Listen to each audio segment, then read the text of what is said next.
Welcome to another episode of XahTalk Show. Today is 2021, May 31st, the last day of May 2021. And today we are going to do random. So first 10 minutes or 20 minutes or something, I'm going to do Emacs Lisp live coding, okay? Essentially Emacs workflow. So you are going to watch my Emacs workflow. So let's begin. Okay, so let's go to notes. If you have questions, comments, post in the chat box. Post early, post now. Okay, so I can answer them later on. So I want to do some Emacs. First of all, some Emacs workflow. Then we're gonna talk about random. So my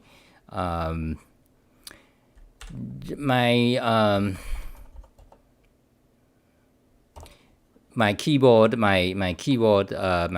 blog, math blog, bunch of blogs. So keyboard programming, web dev, math, Emacs. Okay, lots of things, lots of interesting things. Keyboard, okay, I when I look at these my pages, I want to start to talk about them now. So of course, first of all, actually go to appearances and magnify 100% so you can see better. Okay, so where do I begin? Okay, so Emacs. Let's do some Emacs. Okay, when people come in, then let's talk about random. So I want to do some Emacs stuff. So you are the benefit of you watchers is look at my Emacs workflow. Okay, so let's see what I want to do. So XahTV, delete tag pair, add to web page. Okay, that's one of the things I want to do. Okay, so let's see. So let's begin to do that. Okay, so let's copy that line, delete, go to my Emacs blog. This is on the pink window. You can see the command. So open file fast from a bookmark. So that's how I arrived at my Emacs blog. Switch to the browser, then okay, go to the top, search for section, and add a new section, paste it here, delete the li line, so there it is. So this is the command. I need to create a new web page in my Emacs blog for this command. Okay, what does this command do? I did a video a few weeks ago talking about that. Look, watch my screen. You will see what does this command do. So I have a web page, I press a key, you see that p tag is gone. You see, done. You see, essentially it deletes whatever tag is previous to the cursor. Okay, so this is a very useful command if you work in browser. If you work in HTML, for example, do it again. You see this code section. Okay, let's show in browser. Okay, you see that XahTV delete tag pair. So that you see. It's red because of this code tag. If I don't want the code tag, I just press a key and it's gone. So that command is XAH delete tag pair, very useful. So I want to create a web page for it.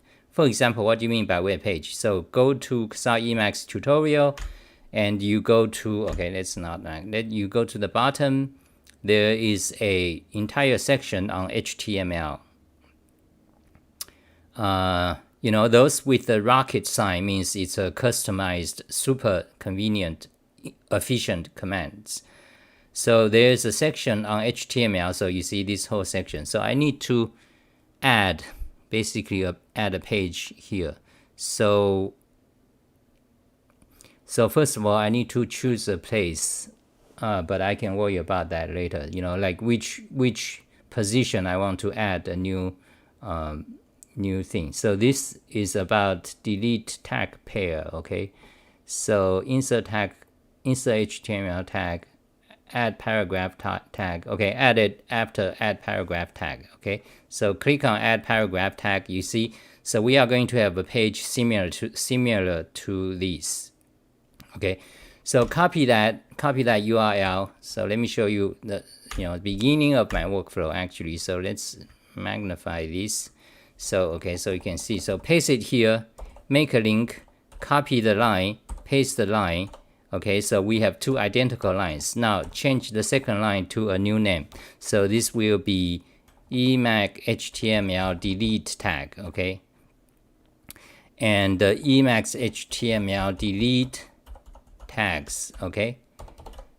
Capitalize the every word of the first sentence, okay? So now if I put a cursor here, enter, the page doesn't exist. So I have another convenient command which is called XAH copy HTML by link. Okay, do it.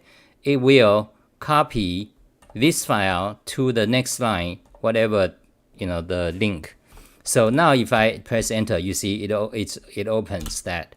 And when you open that, the content is exactly the same as the previous file. So I just open the file and go to the XahTV date and update the date. So this is a new one. So you can see now it's 2021 May 31st. So this is old. Refresh, you see it's a new. Now the content part, just basically delete the whole content part, okay? Delete, refresh, okay, that's what we want. That's a template. Now, okay, I want to start to add a content. The content gonna be this part. Okay, go here, go here, go here, paste it. So say this is a useful command. This is a command. Here is a command to delete tag pairs. To delete HTML tag pairs. Okay, then create a Emacs list source block. That is that. Okay, then we need the code. So I need now to get into the code of this command. So what do? Copy that, describe function, paste the function name, enter. So Emacs shows you the inline documentation for this code, HTML delete tag pair. Then tab, jump to the source code. There is the source code. Magnify. So here is the source code. Now let's look at the source code. Does this source code require other code? Because if it requires other code, I have to say it on my web page. I don't think it does. Okay, so let's double check. Okay, you need SGML mod. Okay, require SGML mod. So let's see what else. Okay, I don't think it needs anything else. So copy it, then close it. So now we are back in the page. Now paste in the Emacs block, show in browser. There it is. Now press the key to prettify it, refresh, show in browser, so you can see it's syntax colored. Now there's one more thing. Now every time I write the command, I need to add a URL. So when, for example, when you copy this code and put in your init, so you can use this code, then when you do describe function, let's see describe function, okay? Describe function we just did before. So here's the documentation. And I want the URL here so people can click it and go to the web page, go to my web page. And so possibly there's new update, so I put a date. You see the version date so people can update. Of course, alternatively, you can put on GitHub, so people can automatically update. And this command is part of the XAH HTML mod, so that is on web page. That is on GitHub. Okay, so anyway, so now we have the code, but now we need to add a URL. So we need to delete the whole section here. So press a key to show the code, to move the code outside. Delete it, we don't need it, okay? So now we go back to the code. First of all, we need to copy the URL of this page. So press a key, done. Now go to the code, describe function, that, okay? Jump to the code again, then put the version here, okay? Now this is how you do, let me show you, okay? This is how you do markup in Emacs. So when people do describe function, it'll show a link and people can click on the link. So now, since we added this, we need to change the update date. So press a key. Now we got today's date. Now we need to evaluate this function. Okay, so press a key. That's evaluated. Now describe function again. You can see here's a function, and okay, fuck the Emacs, fuck the Alan McKenzie thing.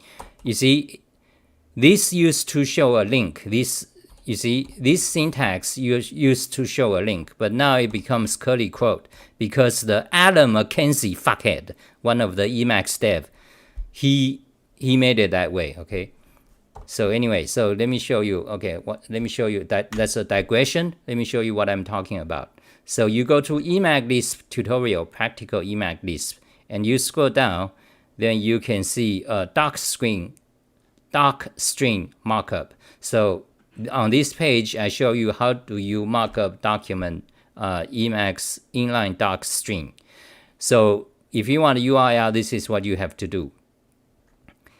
But now the Alan McKenzie, created some shit in Emacs. Now it's not showing the link because normally I can just put a cursor on here and press enter, and because this is supposed to be a URL. So this is the first time I noticed this. So when did it change? Emacs 27 or could it be earlier? I don't know. So so this is a new thing I just found out. That's very annoying, super annoying. Okay, anyway, so now we added the URL. I have to fix it because that means all my code, the link, the URL, whenever there's a URL, now it's wrong. So for example, let's search for URL, okay? For example, here is another function. This function is XahTV encode ampersand region, okay? Now copy that, describe function, show. Oh, okay, so it shows a URL here. So you can press enter, you see it opens the website. So why is it the thing we just added not, I made a mistake. Sorry, my mistake. Okay, my mistake. There's no, you see that colon? There's no that colon. Okay, I added an extra colon. Okay, eval the code. Describe function, XahTV delete tag pair, show it. There it is. There is the URL. So you can click it. It's not found because I haven't uploaded the page yet. Okay, close it. Anyway, so here's a function what we want. Okay, copy it. Now go to this URL page locally. Go back to it. Paste the Emacs code, Emacs Lisp code here, show in browser. Back to Emacs, colorify it, show in browser. That's what we want. Okay, now it says here's a command. Now the here is not capitalized. We need to capitalize the first letter of a sentence. So do it, done. Okay, let's double check. What else? Refresh. What else? Is there something we need to change? Okay, this part we need to delete. So go down here, delete that, refresh.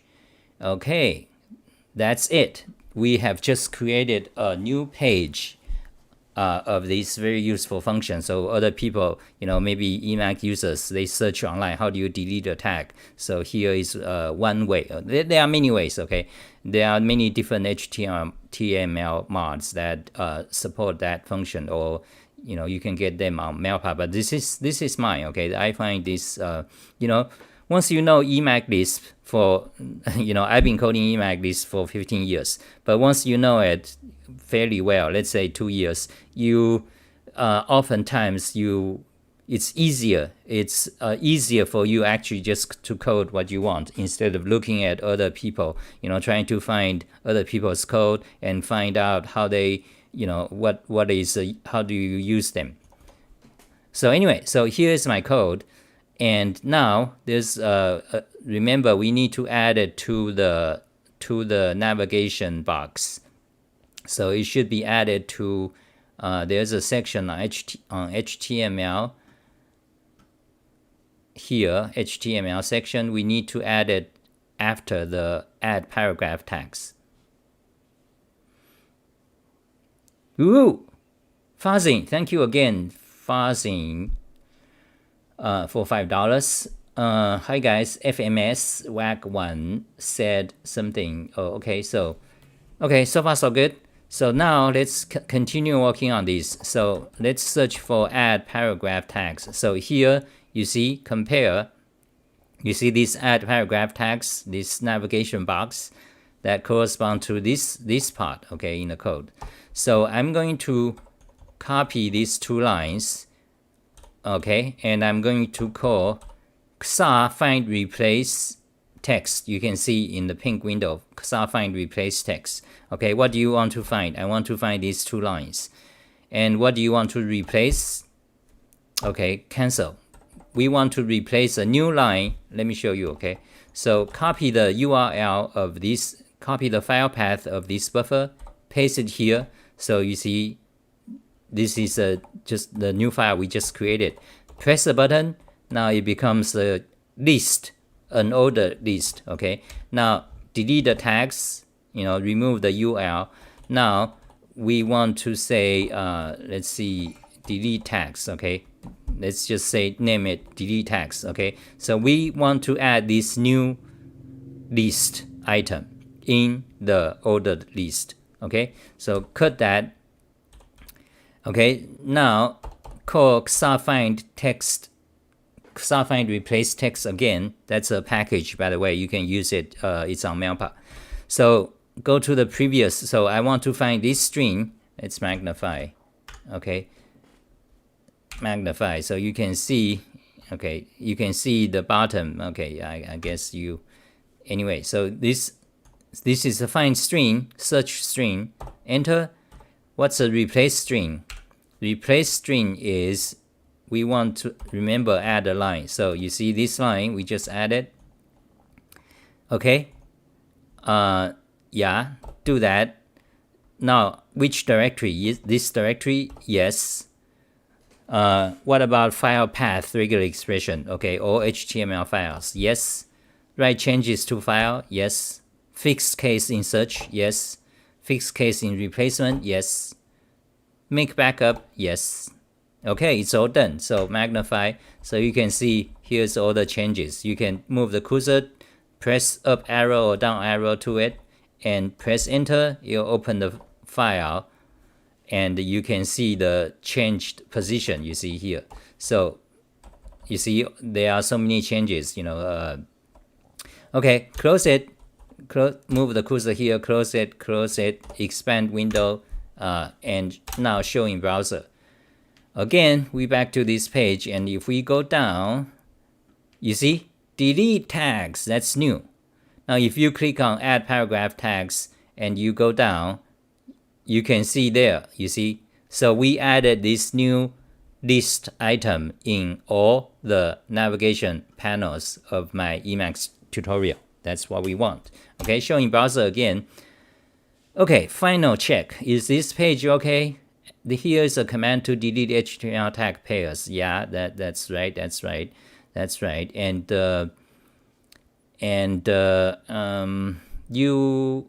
might need to mention that you need you need the SGML mod. Now SGML mod is part of it's built in Emacs.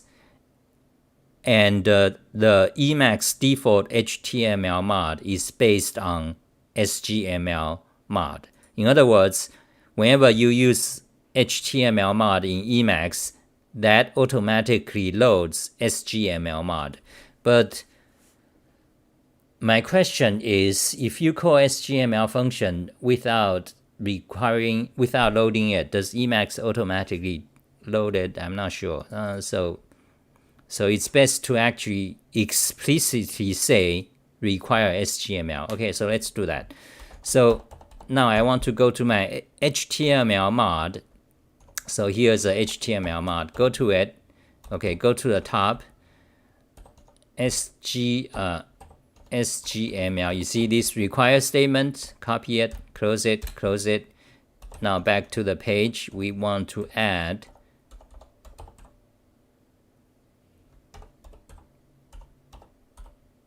there it is. Okay, So now you can see require, okay? Okay, that's it. Now, copy the URL of this page, this buffer, copy the file path of this buffer. Again, you can see all my commands on the left window. You see there, the pink window, okay? So copy the file path, close it. Now we are back in my Emacs blog. So what I want to do is paste that, okay? Make a link, make a paragraph.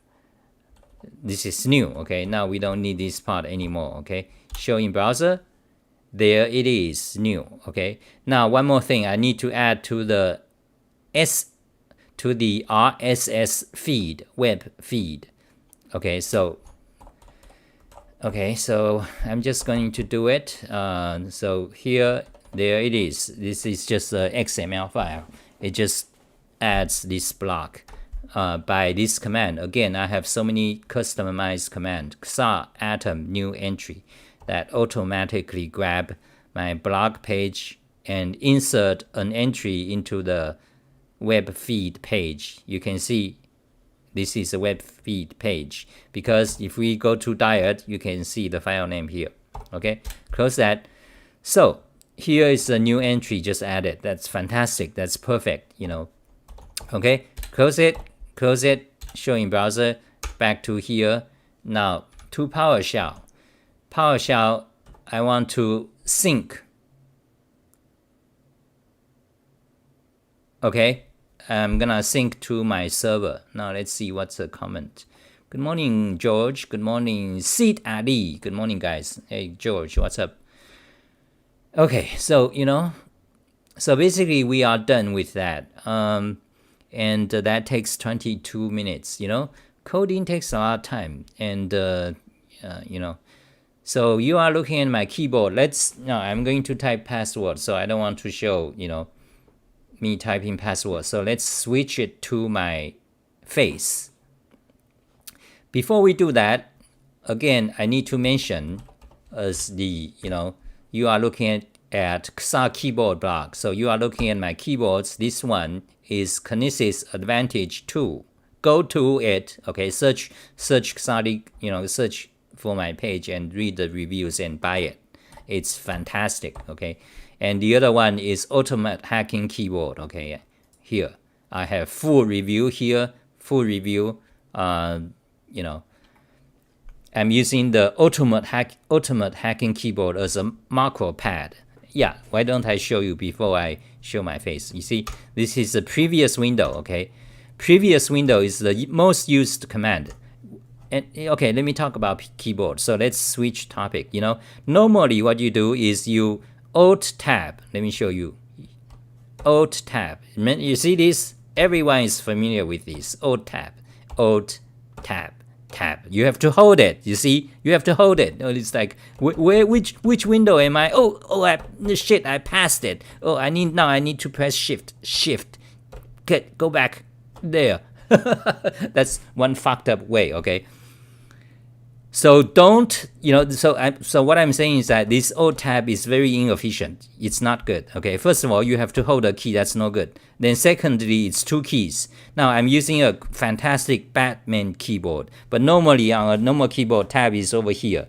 So you have to like Alt, then Tab, or with, you know, that's no good. So first of all, the fingering key position is no good. Secondly, the way you have to hold and you have to like spend brain cycles to look at which one you want, that's no good. You don't want any, when, you know, Windows sucks in this way. It requires you to do this often. You don't want that. So the most efficient is one single key press, okay? So the most used, when you switch windows, what is the most used command? The most used command is switch to last window, because that's the one you use the most often. Doesn't matter which application you are currently in. For example, right now I'm in my, you see, in my, you know, the YouTube chat, right? And suppose now I go back to Emacs and you know, I type something, and I want to look at, you know, press one key, back to chat. So that switch to last window is the most frequently used command. So it's good. It's very efficient to have one single key, assign a key to it. So, but which key to use, that depends on your keyboard, okay? So I have my fancy setup, so I have this extra macro pad, so that's what I use. But if you only have Kinesis keyboard doesn't have that many keys, These function keys are no good, too small, and no gaps. You cannot just press it by muscle memory because you have to look. Again, this is a situation you have to look because there are so many small function keys adjacent to each other. So that's no good. That's one of the flaw of the Kinesis Advantage 2. But in general, this is the best, one of the best. Okay, that's why I choose as my main keyboard. So depends on your keyboard, and that's another reason. Many of you guys like the 30% shit. Okay, many of you guys like the 30% crap. This 30%, 40% crap, because then it's all chords, your spider fingers. Okay, so I'm showing you the macro pad, features of the ultimate hacking keyboard. You can set this light to whatever you like. For example, let's see. Let me show you. Okay, ultimate hacking keyboard got the greatest software, the most easy to use, and the most powerful software to let's see, where am I here? To remap keys or to create macro key sequences. For example, this is what I use right now. You see. So this one is a 8 tab. Switch to last window. Okay. Then you have copy URL. Let me show you copy URL. Okay, which is this key. For example, if I'm on this page, do-it-yourself keyboards, and I need to get a URL for this page. What do you do normally? You normally do Control L, okay, to move the focus into the URL field. Then you Control C to copy it. Then you Alt Tab to go back to wherever your text editor. Then you Control V to paste it. You see? Now I just paste it. Now, and I want to make this URL. So what I do, I do this. Okay, so you see, undo. So you see, this is a URL, and this URL is kind of usually got issues because this is URL. So it's not just a file path. Okay, I'm digressing a lot because I'm trying to cover lots of things. Normally, this is a file path, but if it's on a website, it's on browser. Here's a spec for a file path for a URL in URL format. But anyway, if I want to switch this to an actual URL on my website, you see, this is a local file, so I can just press a few keys. What?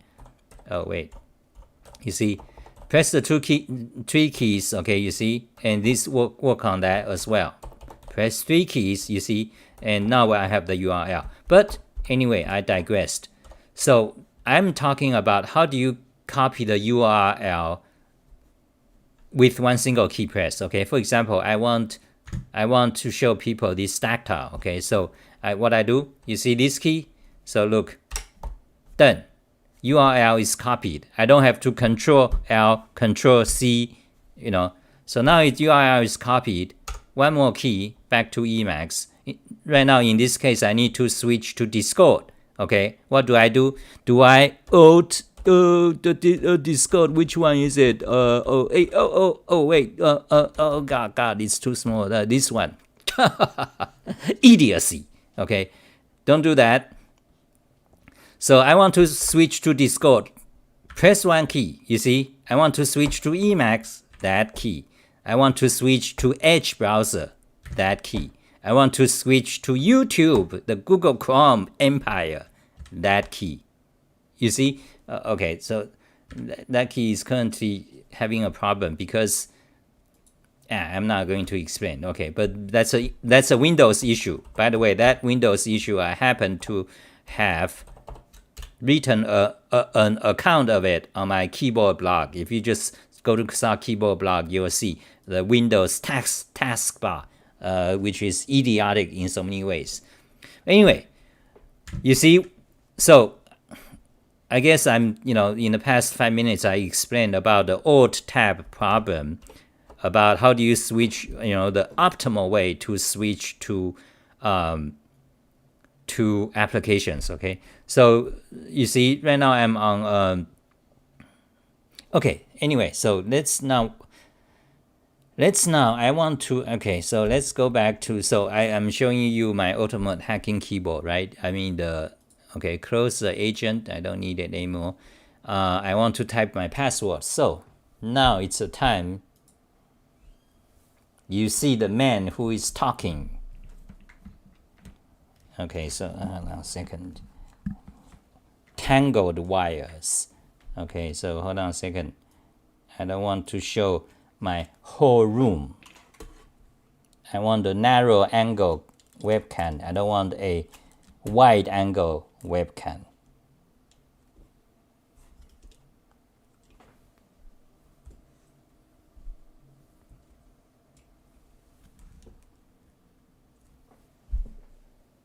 Okay, something like that is, yeah. Okay, so there you go. Hi guys, we have it. I talked about for 30 minutes. Time flies. We haven't done much. So let's take a break. It's sip tea, okay? Today's drink is tea. So that's about Emacs, command and workflow, and then comments. Okay, now let's go back to the So I'm going to. So there you see it's synced to my website. Okay. Now, if you go to Chrome, for example, open a new page, Emacs, okay, XahTV Emacs, and go to it, Practical Emacs Tutorial, go to my blog. Let's see my blog, let's magnify, go to my blog. There it is, 2021, May 31st. Emacs, HTML delete tags. There it is, fantastic. We just added this today, and you can see it's part of you see the navigation bar here. Okay, so that's it. Is there anything else? I have a lot. Good morning, Bart. I have a lot of things to cover. So many things to do. Like more than topic notes. So you see, I was planning to do the Unicode. Like I have so many items to do, and these items I put here because they are suitable when doing them online. Like like XAH Talk Show, I do some work that's useful to me. Meanwhile, it will be also a good topic for talk show. And so I have so many of them, and each time I thought, today I'm gonna cover these 5 in 1 hour. But often, just cover one of them takes 20 minutes. So we did one of them today. That takes 20 minutes. But I have so many others I can do. Actually, should we? Okay, you guys have to tell me what's the next topic. Should we do another Emacs, or should we talk about keyboards? Because there's tons of things to talk about keyboard. Okay, let's talk about keyboard then, because because I do Emacs almost in every one of my talk show. So is there any questions for me? Let's magnify. Okay.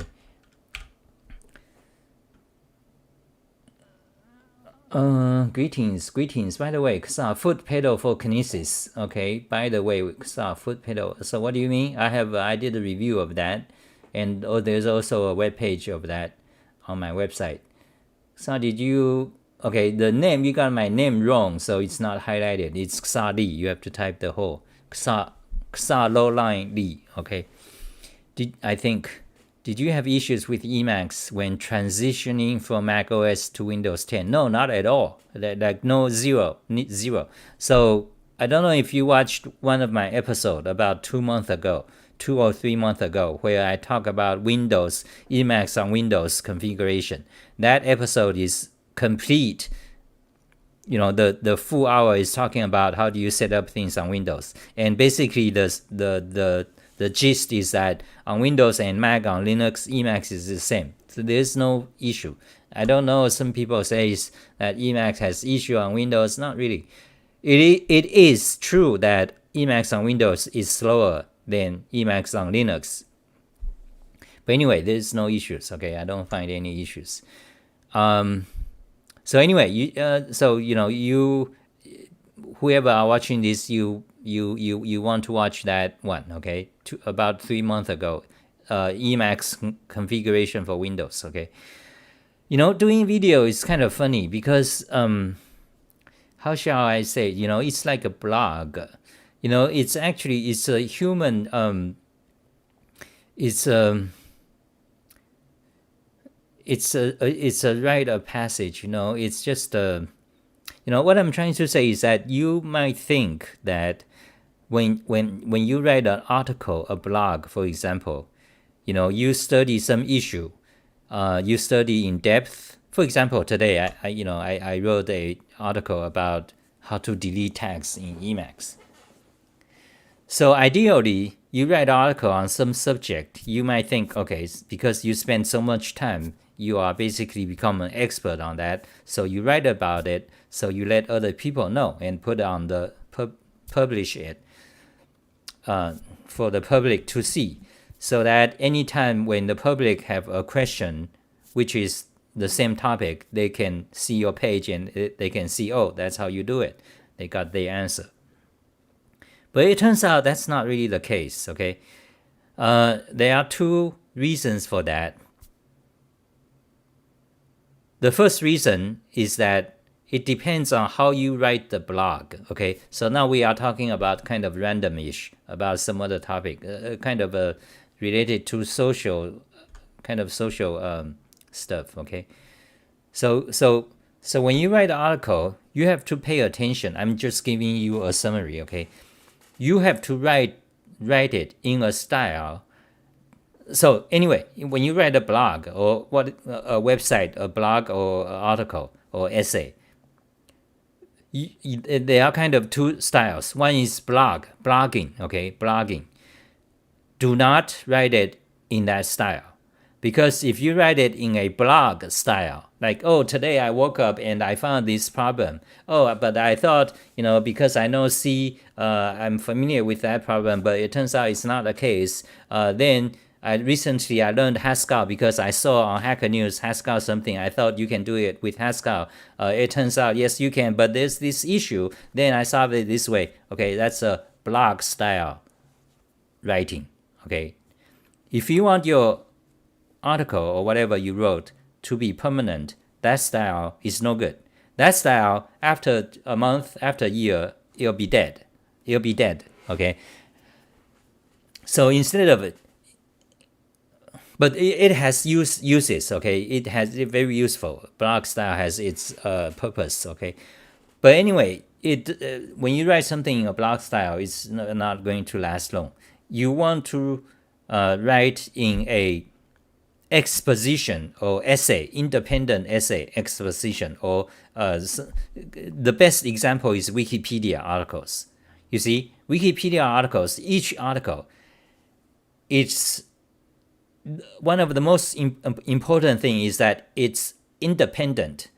Like you don't have to read this prerequisite like math books or any you essentially it tries the best it can, encyclopedia style, to cover the entire thing independently, as much as possible.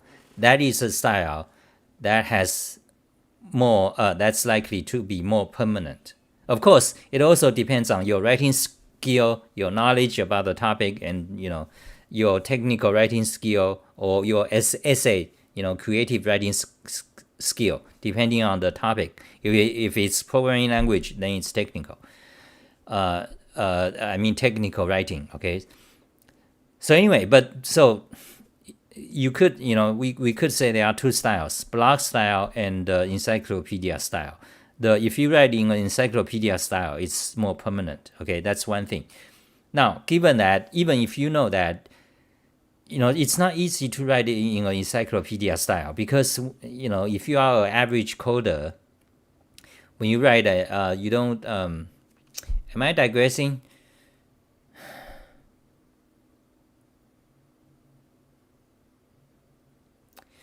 Okay, I just happened to see this question, one of the questions. Hex, I've been enjoying your video on Mathematica a lot. When will you grace us with your take on Emacs calculator, Emacs calc, the poor man's Mathematica? That sucks. That sucks donkey ass. Okay, my advice is never ever use it, Emacs calc. In summary, let me finish what I was talking about before. Writing styles. Encyclopedia style versus blog style. Okay, that's one thing. The first point I want to make is that if you want your writing to be more permanent, try the encyclopedia style. Okay, that's my first point. Now, even if you know that, of course, not writing something encyclopedia style is much harder, because then writing blog is actually more easy. First of all, you don't have a goal, because writing a blog, web log, that's the origin of the word blog, web log, started around 2003, 2005 by programmers. It's a web blog. It's web log. It's like a diary. What you did today. Oh, I woke up today. It's like you can just start writing non-stop. You don't have to stop and think. That's blog. Just like a diary. There's no you don't have to conform to certain style. You don't have to achieve certain quality. You just write it for yourself. Blog, diary. That's the nature of blog. So writing blog is fairly easy. Okay, comparatively easy. Of course, a lot of people, especially today's generation, the millennial generation, idiots, they don't even know. They are incapable of writing a blog. They are incapable of writing, period. They can do videos, thoughts, or the team pool, the idiot, talking about politics, talking about memes, memes of fucking idiot.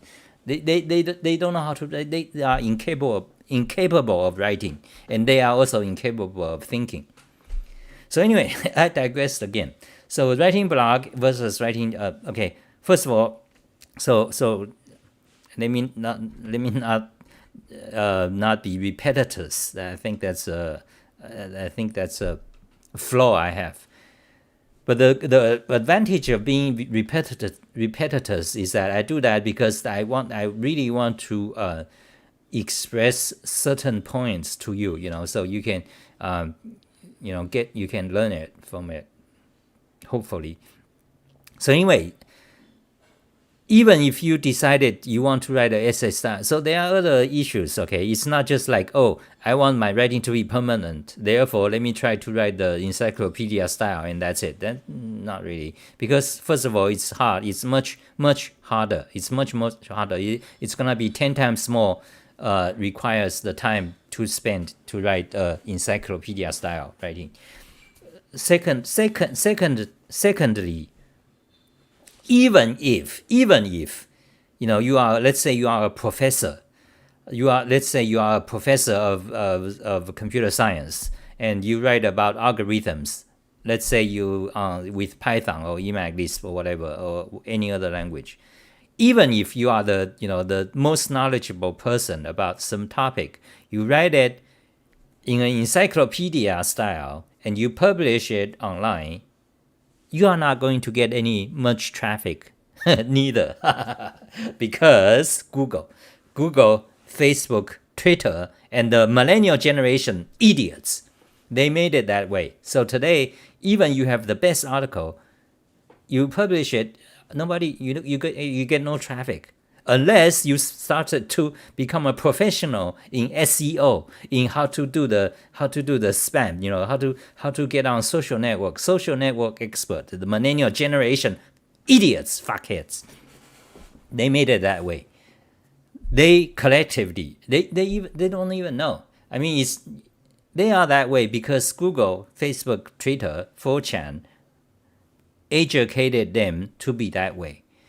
So they are that way. They don't know what they're doing. And they think they are good. Millennial generation, beginning. That's the beginning. So even if you are expert, you write an article, you publish it today, you are not going to get much traffic because, first of all, there's Wikipedia. These millennial generation fuckheads, they saw your article, they'll just copy and paste your article format and reword it, and they'll put it on Wikipedia. That's what happened to lots of my articles too.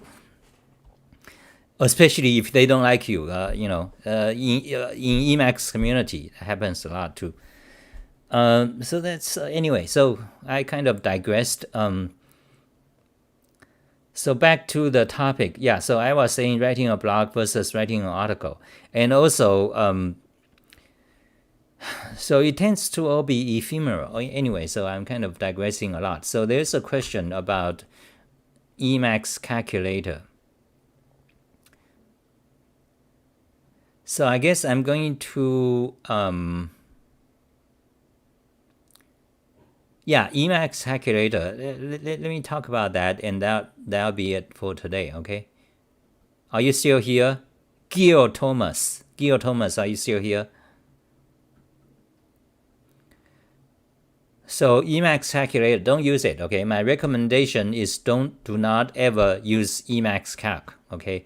So let me show you what Emacs calc is, okay? So first of all, show the pink window. Calc, okay? Now we are in the Emacs calculator, okay? I don't know if you can see well, magnify.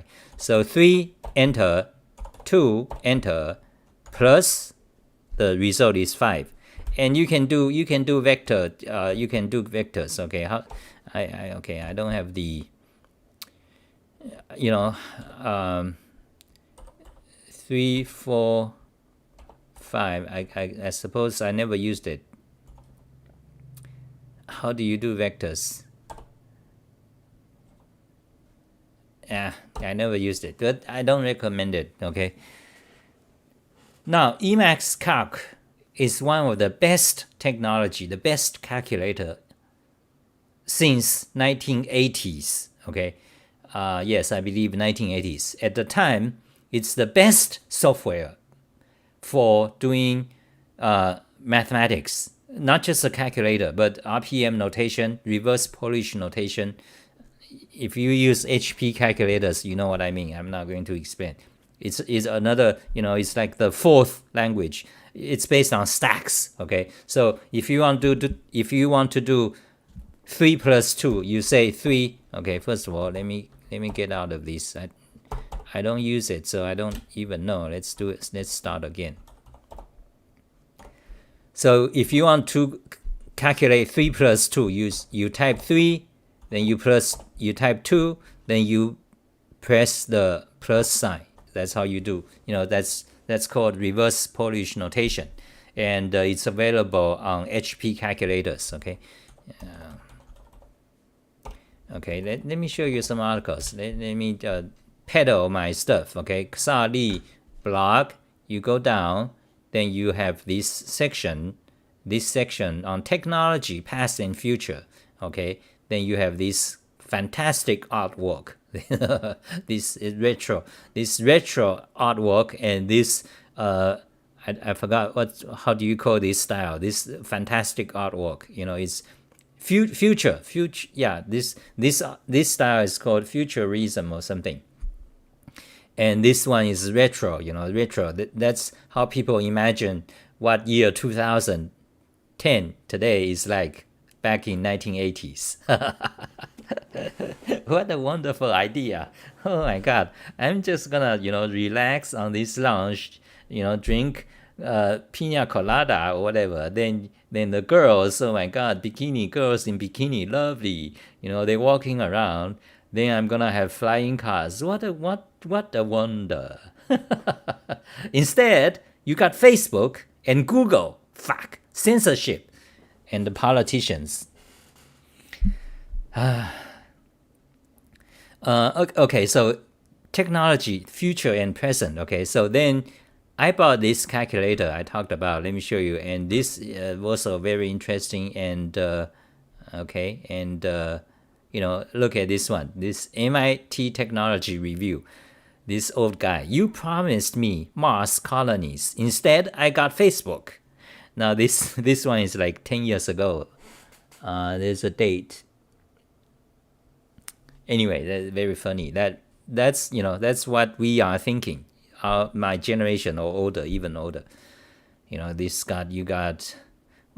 started to have AI, and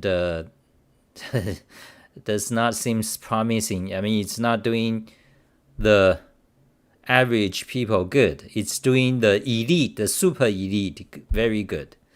It's not doing any of us average people good. And thanks to the millennial generation idiots, and the social justice fuckheads, most of the millennial generation are like that. But you cannot really blame them, because they are crafted by Facebook, by Google, and Twitter. They grew up that way because the elite, the Facebook, Google, made it that way. And who is doing the Facebook and Google, the Google do no evil, back in year 2000? That's us, the tech geekers, the Unix philosophy fuckheads. We did it. We made, we joined Google back then when Google was the good guys. Google do no evil. We joined them. We are singing open source, the song of the open source. Beautiful. In the future, we are going to create the technology world where everyone is happy. HAPPY. We're gonna have flying cars. We're gonna have Google do no evil. Oh, fantastic. And Facebook and Twitter. Remember Twitter back in the early days? They created revolutions. They made countries doing better in some podunk town countries. Yeah. And today, USA is falling apart. USA is falling apart, and China is rising up. And most Americans, especially the white Americans, a lot of them are on Discord, have no idea. The white people, they have two parts. One part is like the social justice scan. China is kind of okay, but they are gonna try to bomb it anyway. The other part is the conservatives, the Christians. Whenever China, the word comes up, they'll just say, "Oh, China virus." Now my YouTube, this one is going to be censored by YouTube. There's a good chance of that. Now I said the word. These idiots. Okay, and USA is falling apart. You don't know. You should look. If you are American, look around. You look around the trains, the buildings, the skyscrapers. Just look around. Look around the trains, buildings, skyscrapers, the technology, the cities in China, the supercomputers. Take a look. The fastest computer. It's like more than 50% of the world's fastest computer are from China. And lots of things, Then we have white people. Then when they see this, they will post YouTube about how China is gonna fall. They do that. Well, they have no idea what is going on. They wanna believe, So anyway, what was I talking about? So I was talking about calculators. Yeah, Emacs calc. So I bought this back in 2000, back in 1999. Okay, this is the first graphing calculator made in USA, or the second one. The first one is Casio from Japan. Okay, I bought this one, HP calculator. HP calculator is still the best. And then I want to show you, you go by, and by the way, I have so many things to say. This is my first programming language. Okay, you see these two manuals. Each manual, I don't know, is 200 pages or something. This is my first programming language. I learned programming on this thing. I never took any class about programming or computer science. I never, and I never went to high school for reasons.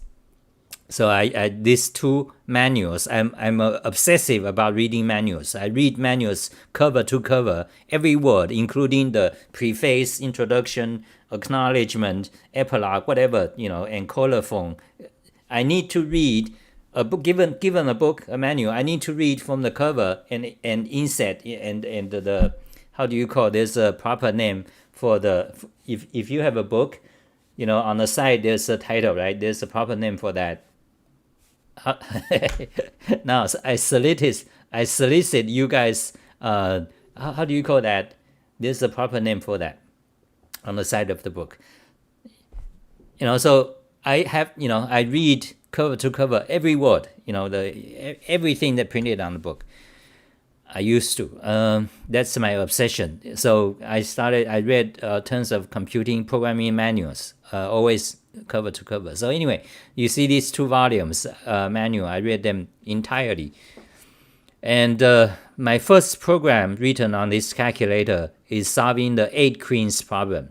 And here's the code.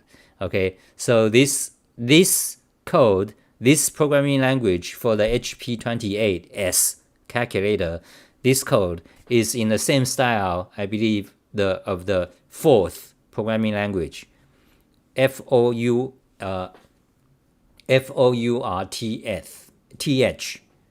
fourth. Yeah. There it is.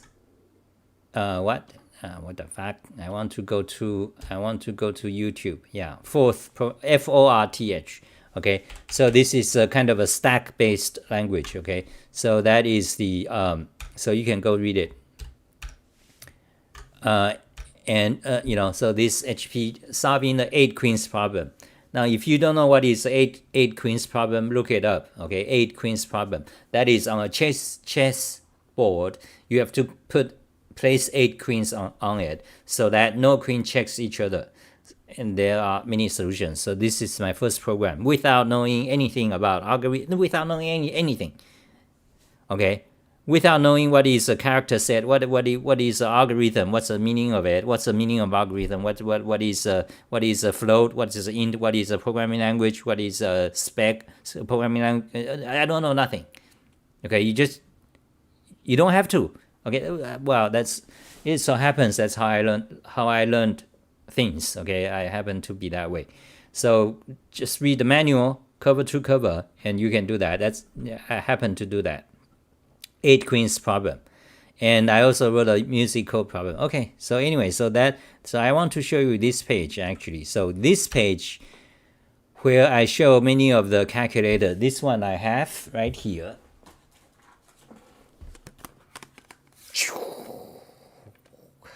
A cheap calculator, $10 or something, made in Japan.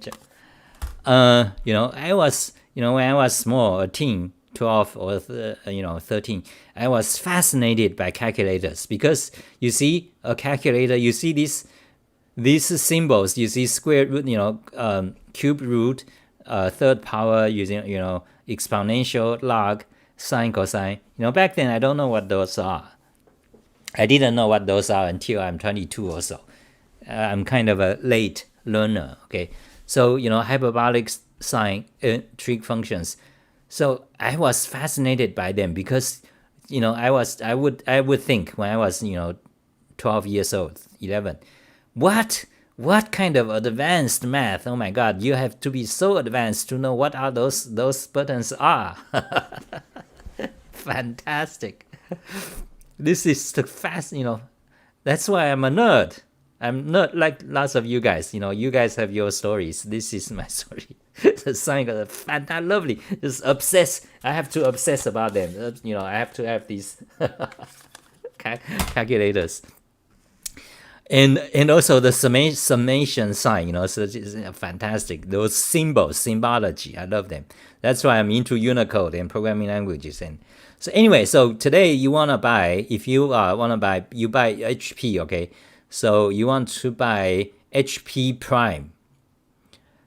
And you want to buy HP Prime. Where is it? I show, yeah, HP Prime. Okay, so it looks like that. This might be an old version. Okay, so anyway, you go to my website and go buy it. Okay, so just search for XahTV calculator. And then, okay, one thing you do not want is a Texas Instruments calculator made by It sucks comparatively. It's like $30, $50 more expensive, and it's slower. The most effective, the cheapest, and the better, the Casio. Casio is the best. Okay. Casio from Japan. Japanese people, they have their technology is supreme.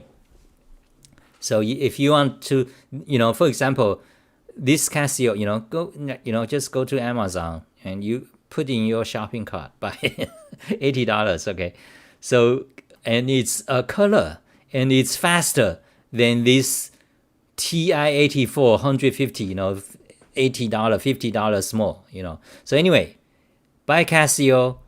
If this is not powerful enough, get the HP Prime. Casio doesn't have the reverse Polish notation, but HP only on HP Prime you have that. But you don't really need that. Okay, it's not a need.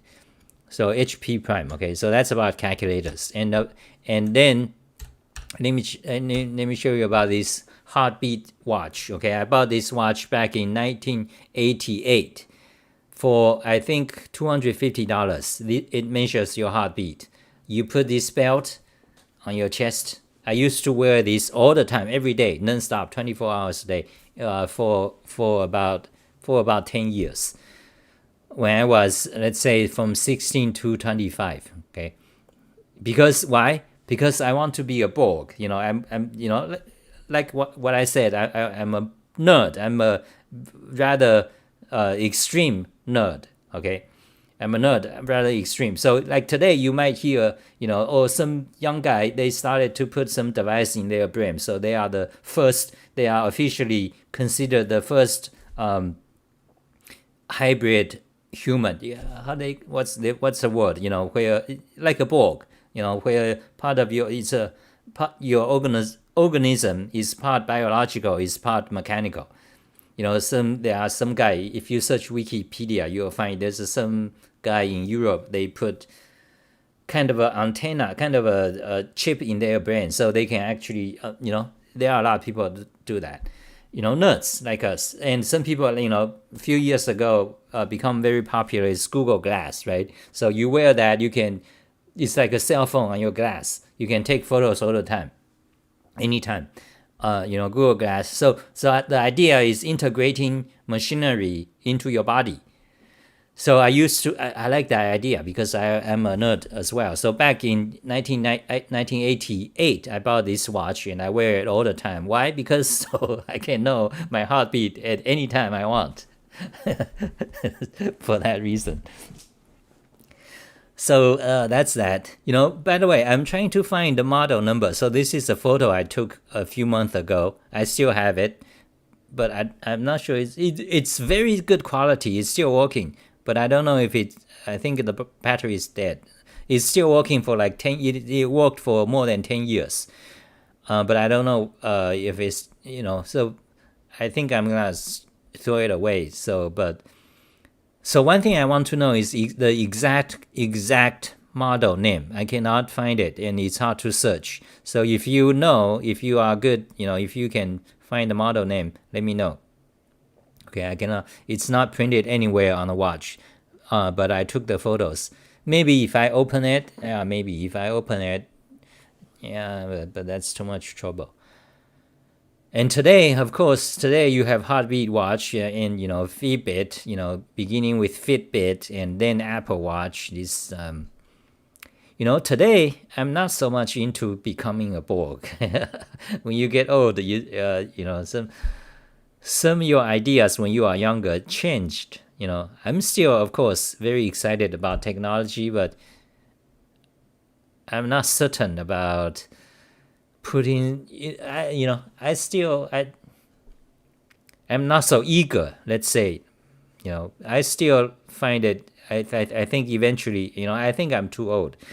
But if I were young, if I'm younger, I still probably want to do it, like integrate technology into your body. For example, put a, let's say, mechanical eye, so you can have whatever night vision, eager ego vision or whatever, or enhanced supersonic voice or ears, detecting, or things like that. Or putting a chip into your brain so you become a human machine hybrid, so you can do calculations, faster than an electronic calculator, because it's you have a chip inside your brain. I think we are going to, on the whole humanity, we are going to do that. I mean, at least some people, at least some percentage of population will do that eventually, sooner or later. It's not something you can stop. And the idea, and also, it's possible that it is necessary to do so. Like Elon Musk.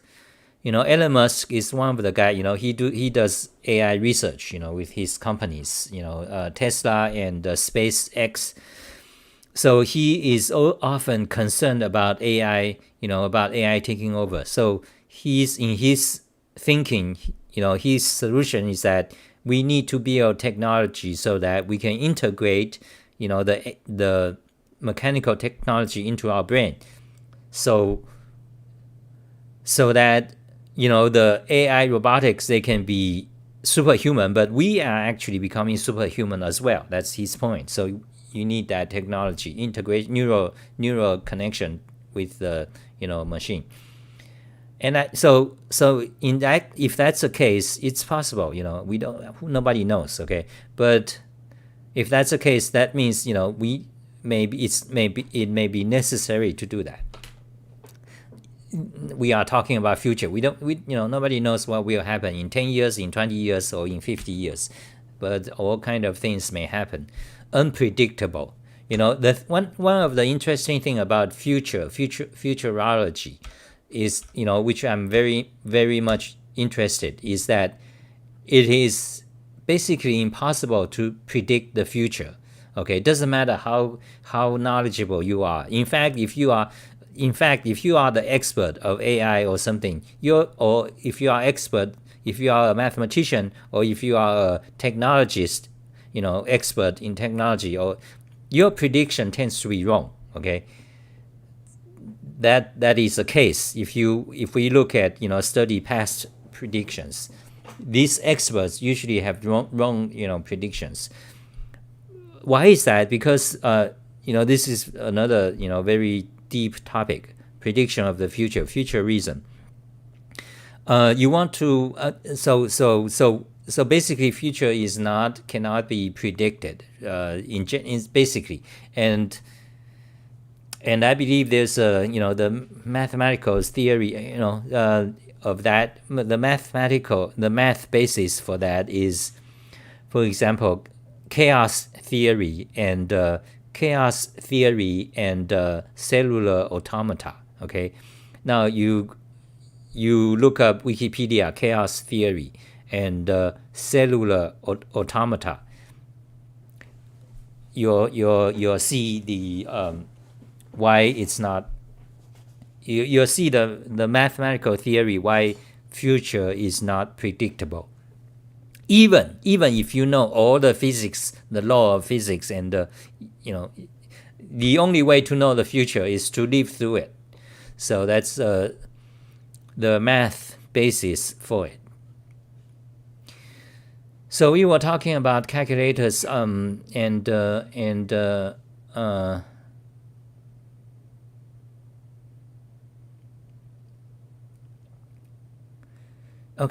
so that's it. There's a big theory It's being taxed as instruments summarized. They are crap, but government funding decades ago, huh? Because they were good. Okay, I think taxes instruments, they were great. The reason I'm not sure. I think the reason they become bad is because the reason in 1990s, 1992, 1993, taxes instrument, they are calculated. They came out with great calculators and very competitive back then. 1992, around there. That was the time when I was in college, community college, right here. So math classes begin. People begin to debate whether should you allow calculators in class. There's always this kind of debate, controversy. On one camp, people say, "Oh, once you have that, then student won't be able to learn to know how to do integration or derivative. They don't know how to do things anymore. They become reliant on the calculator." Okay, that's one camp of educators, their opinion. The other camp is usually, yes, you need to have this technology in the classroom. You need to let people integrate, learn how to use them, because it enhances your ability to learn. You can graph, you can see. So that's, this controversy comes up all the time. Like, for example, printed book versus ink, electronic or tablet, and lots of you have opinions about that too. I know when this comes up, everyone will have their opinions, blah, blah, blah, blah, blah, blah. Or, some people, then there's a group like rebels. They'll say, oh, first of all, there's a group of nerds. They'll say, oh, they always go with the technology. They're gonna, once you have iPad, they're gonna burn or throw away all their paper books. They're gonna have everything on iPad. Then after a while, then there's also from this group, they're gonna say, oh, no, technology is no good. They're gonna throw away all their iPad. They're gonna insist everything they have a book must be a paper. And this also happened when typewriter was invented. Also happened when credit card was invented. People are insulted. I'm getting another topic. When typewriter was in typewriters, where was invented, people, I don't need typewriters. Thank you. I'm quite capable of writing with my hand. Thank you. There's a kind of an insult to their ability to perform something. They don't, I don't need typewriters. Then credit card was invented. No, thank you. I can write checks fine. I have great bank account. I have good credit. I don't need credit card. So the people fail to see. They don't see the overall picture. That's often that is the case whenever there's a new technology. Then when it comes to programmers, the same thing. Exactly the same thing, especially the Unix, Linux people. They want things to be as hard as possible. And whenever there's something easy and new, such as Visual Basic or PHP or JavaScript, they will laugh at it, will ridicule it. Yeah, that's you guys. But but society, but it's you see the point here is technology advancements and all these gadgets. They are an inevitability. Now remember that, okay? You may not like it, but your generation, you will die eventually, soon. Okay, I'll die before you. Generations dies, then the next generation took over, and to them, like today's generation, they grew up with the internet. They think. You know what I mean, right? So Emacs, let's get back to Emacs calculator. Emacs calculator was the greatest calculator back in the 1980s. In 1990, greatest not just calculator, it's the greatest, one of the greatest software in the entire world. It's the best, code and capabilities, and that's the best. But when it's 1990s, it's still very good, very good. even compared to commercial, computer algebra systems, the Emacs calculator, okay? But beginning in year 2000 and now year 2010 and now year 2021, Emacs calculator is shit, okay? Emacs calculator is pure worthless shit. Okay, let me tell you. So instead of, let me get now those are my general opinions, kind of philosophical opinions. Now let me give you a concrete, useful, practical advice regarding Emacs calc. Okay, so instead of using Emacs calculator, I recommend you use Python or any programming language instead. For example, let's say I want to calculate. So what I do, just open any buffer. Okay, so open any buffer. So save it a temp file. Okay, Python. Okay. Now let's magnify. Okay, let's say I want to 3 plus 5 plus 11. Okay, I want to compute that. So just print. Okay, so I got 19. Okay. So what if you want to do array? Okay, now I don't remember Python so well, so let's not use Python because I don't code Python that much these days. Let's code JavaScript. I do JavaScript all the time still. So if you are calculating your groceries, it's easy to just for example 1.25 or your bill, your rent $2,000. Then and then someone paid you $1,200, and then you bought a mouse $40.50. You want to do your bills, right? So you do that. Then you just sum it up. JavaScript is a pain. Okay, so because you don't, so you just sum it up. Okay, so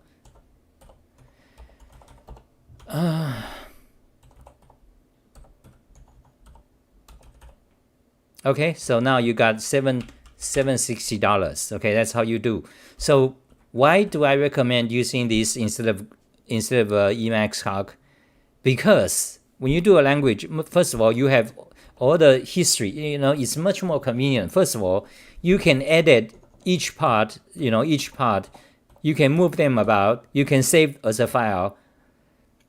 So the keyboard operation is much more better. You have the full Emacs power to manipulate whatever you want to compute. Okay, full power, much faster. Okay, and then you can save to a file. Then you can have another. For example, this is let's say you can name variables today list. Okay, let's say tomorrow pay. Okay, let's say your internet bill $60. Let's say your beer bill $120. Okay, so then you can add them.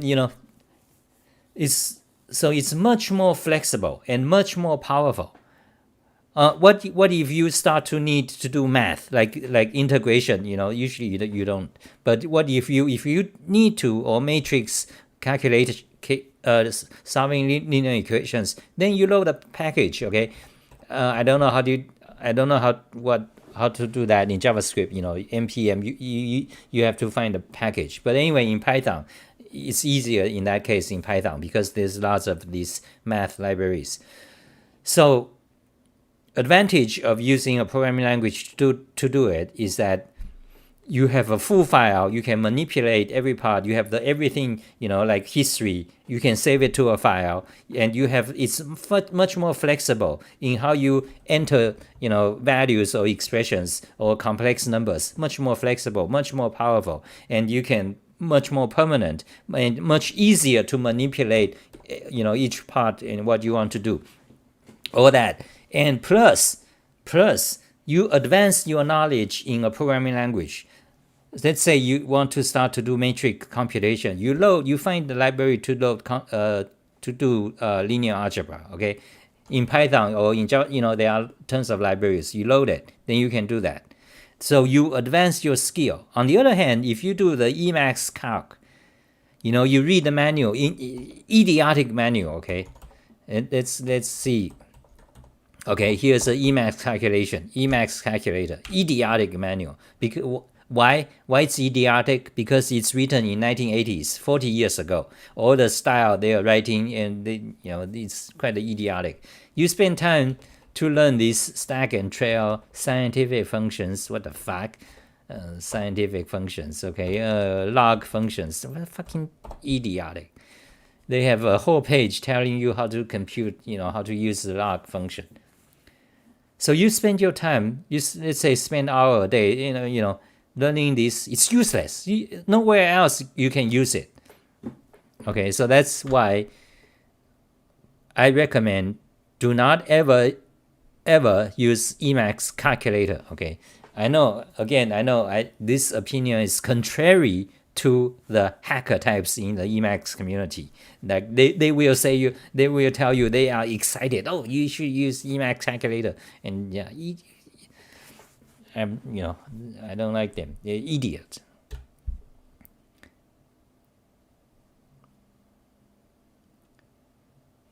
Okay, I forgot to mention Texas Instrument. Okay, I digressed. I didn't mention the point. Why Texas Instrument calculators becomes bad? Because back in 1990s, early 1990s, they were very good product, very competitive and cheap, and that is why they become a required instrument for every class, every university, every high school, in United States, and also because they are US company. US rather buy US made stuff than made in Japan. So back then it was very good. So it kind of revolutionized the education, math education in high school and in college, and it becomes required. Teacher, usually they don't say, the teacher cannot say you need to buy this specific model. They usually just say you need to buy a graphing calculator. Doesn't matter what brand. It's not supposedly good practice to, but eventually it becomes convenient, because when you say a specific model in a class, let's say everyone, guys, students, you are required to buy, Texas Instrument 84, this specific model, then the teaching becomes easier. Teaching becomes easier, exercise becomes more easier. That's why. That's why it becomes kind of required. So that's why the Texas Instrument becomes very popular. They made a lot of money, but then so they become fat. That's when they become souffle. That's when they become bad. All these others, they are faster, faster and cheaper than the TI. But TI, they are not going to lower their prices because all the schools in USA require to buy our stuff. So that's why they become bad.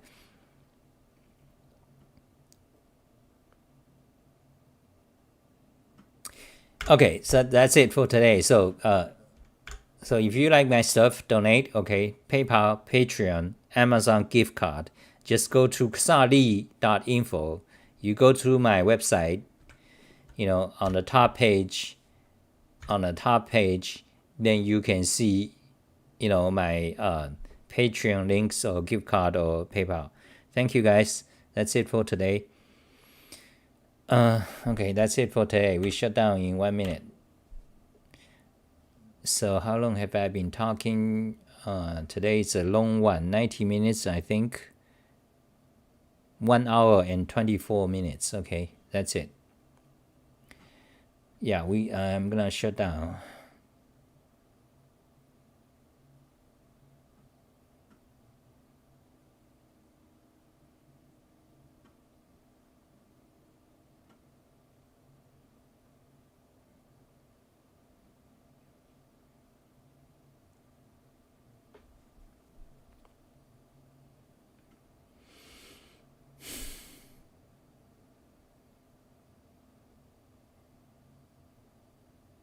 Bye, guys.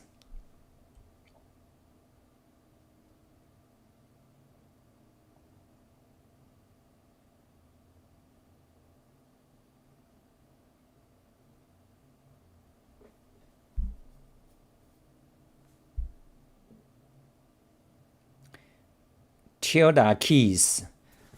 A question, is the tilde key used a lot in programming? Not really. Do you think it could be used as a modifier key instead? Yes, you could, but I don't recommend it because the tilde key is far away. You don't want to use that as a modifier key. Okay, that's it. Bye, guys. Thank you, Bart.